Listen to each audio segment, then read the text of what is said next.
Күнүлөрүңүз калай сиздердин? Менин көңүл күйүм 10. Керемет, тамаша. 16-тамыз Аристотельдин оязы. Ак сәріден оянган дұрыс. Себебі ол мықты денсаулыққа, байлық пен даналыққа жетелейді. Ой мен эмоцияны басқарған жасампаз жанр. Бүгінгі күніңізге сәтті тілеймін.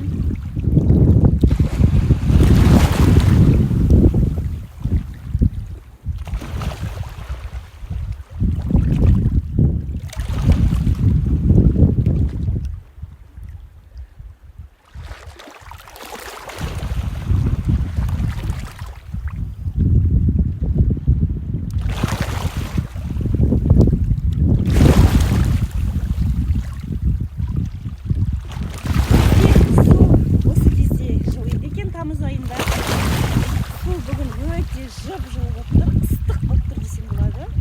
Үстінсе болмайды.